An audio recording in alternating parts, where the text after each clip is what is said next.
আমি আগে হাউসওয়াইফ ছিলাম, এখন হচ্ছে আমি হালিমের বিজনেস করি। ঠিক আছে। কত কেজি নিয়ে আসছেন?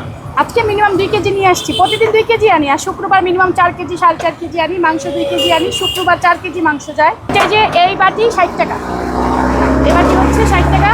এই ডাব্বা দিয়ে এক ডাব্বা যাবে, এটা দিয়ে এই মাংসটা যাবে আলাদা, তারপরে এর মধ্যে মশলা যাবে, স্পেশাল মশলা আছে, স্পেশাল মশলাটা যাবে। এই যে মাংসটা হচ্ছে আমরা আলাদা তৈরি করে আনি, স্পেশাল মশলা। না, নারী উদ্যোক্তা হিসাবে ভালো। নারীরা ঘরে যদি পারে, তার দক্ষ থাকে, যোগ্যতা থাকে, তাহলে কেন ঘরে বসে থাকবে? তার যোগ্যতা সে বাহিরে আনবে, এটাই তো হচ্ছে কথা, তাই না?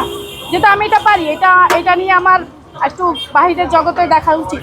আলাইকুম আসসালাম, ভালো ছিলেন? আচ্ছা বসেন ভাইয়া। হ্যাঁ ইনশাল্লাহ ভালো কাস্টমার হয় আমার, ইনশাল্লাহ। আমি এখানে জুন মাস থেকে আসছি। জুন মাস থেকে আজকে হচ্ছে 5-6 মাস হয়ে গেছে, আলহামদুলিল্লাহ। ভাইয়া এটা গরুর মাংস, ভাইয়া ঝাল দিব? ঝাল খাবে? ঝাল খাবেন কাকা? আচ্ছা ঠিক আছে।